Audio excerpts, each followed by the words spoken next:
Well, another leftist reporter is showing his media bias, this time on the NRA and hunting. He claims the NRA is a threat to hunting. That's right, a threat to hunting. And the best thing for the hunting world would be for the NRA to simply erode. He says that the NRA no longer speaks for hunters, but it still dictates the terms and aspects of hunting. He also blames the NRA for a decrease in the number of hunters throughout the years. This guy is off base and out of line. And I will tell you that the NRA's commitment to hunting has never been bigger. Right here on this network, we've launched NRA Hunting. As a commitment to hunters, we have pushed for opening up federal lands to expand hunting. The NRA is working very hard to ensure that hunters have a right to hunt. And through the years, my next guest has been fighting for this. She is a hunter as well. She's also an NRA member, a frequent guest on NRATV, Gabriella Hoffman. It is a pleasure to have you on the show. Thank you, and good morning and good Friday. Absolutely. Happy Good Friday and happy Easter to you, Gabriella. And so let me ask you, you are an avid hunter. I follow you and watch all the things that you do. You are an NRA member. This reporter couldn't be further out of line. Yeah, I would say that his outrage with respect to the NRA is grossly misplaced. And if you follow or belong to any conservation effort, I work a lot closely with the Council to Advance Hunting and Shooting Sports, and you see their assessment of what facilitates the decline of hunting. The NRA is not listed as one of the contributing factors.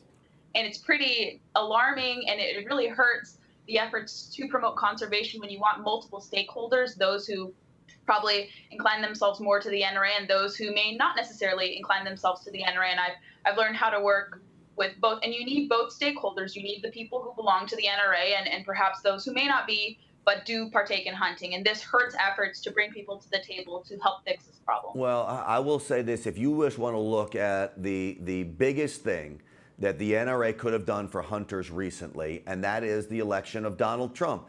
The NRA harnessed 5 million voters to get Donald Trump elected, and gun owners at large across this country to get Donald Trump elected. And the appointment of Ryan Zinke as Secretary of the Interior has been a tremendous benefit to hunters, opening up federal lands, doing away with over-regulation when it comes to lead ammunition on federal lands. It was literally costing hunters all kinds of money that it shouldn't have been costing them for no benefit to the environment whatsoever. And so you've got Ryan Zinke now actively working on behalf of hunters, and yet this writer thinks the NRA hasn't done anything. Ryan Zinke alone, we could close the door and say, hey, wash our hands, hunters have at it. No, unfortunately, he echoes a lot of sentiments that some in the hunting community claim.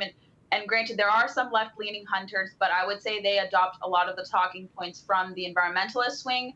And they don't want to acknowledge Zinke, even when he does promote policy positions that do bolster hunting efforts. And it's really sad that he's met with constant opposition, especially when he has opened federal hunting opportunities and federal fishing opportunities on U.S. Fish and Wildlife Service lands. He has preserved access on national monuments and enhanced many opportunities. And I would say compared to his predecessor, Sally Jewell, I remember reading an article, and a lot of the conservation officers who work in the department said that she was wholly against shooting sports. And this department has certainly prioritized hunting and shooting sports as a means to promote conservation.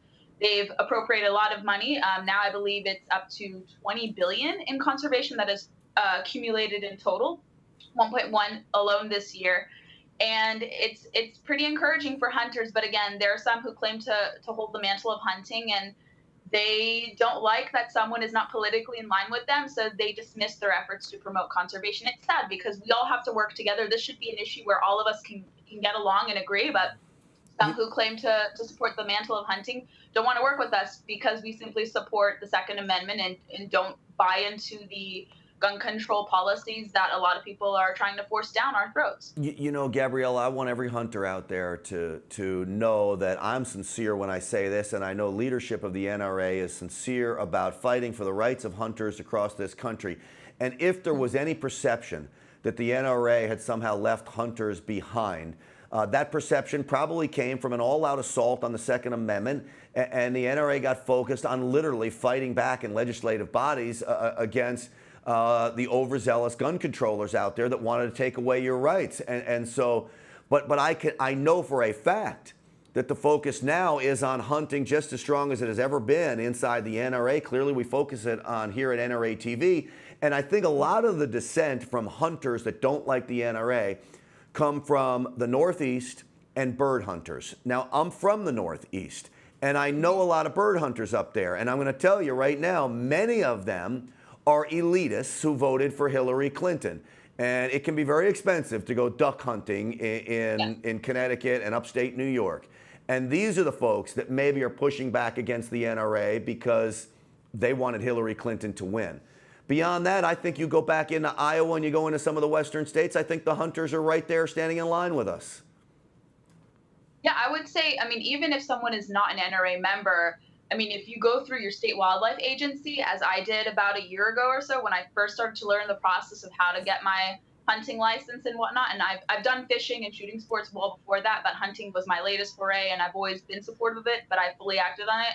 And you see the state wildlife agency saying to qualify for this, to qualify for that, you can take an NRA hunter's course. If you go to any state sportsman show, I go to the one in Virginia, they have an NRA booth there for people to learn more about gun safety and shooting sports. You go to SHOT Show, they have a presence there. NRA annual meetings brings conservation partners to the table. They bring Safari Club and Rocky Mountain Elk Foundation to NRA annual meetings. So there is this very close-knit connection between the NRA and conservation, and then they don't do everything related to conservation, but they do play a big role. And people forget that purchases from firearms and ammunition as recent as 2016 supported over $51.3 billion back into the economy. It pumped back that exorbitant amount of money. Wow. And similarly with Pittman-Robertson funds, the fund's 11% excise tax that is taken from overall purchases of firearms, fishing tackle, ammunition, all that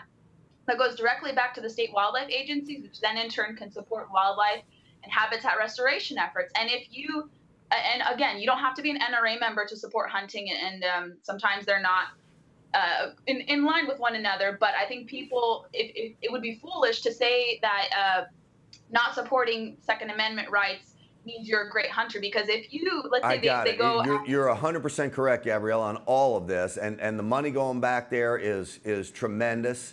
And I appreciate you pointing all of this stuff out, because it's important to fight back against pieces like this. Yes. Gabriella, thank you so much for coming on the program. It's a pleasure having you on. Absolutely. All right. Chuck Holton will join me at the top of the next hour. He's going to discuss the ongoing fight in Syria and how it relates to all of us at home. And there's an interesting point to all of this that I want you to see coming up at the top of the next hour. I'm Grant Stinchfield. Thanks for watching.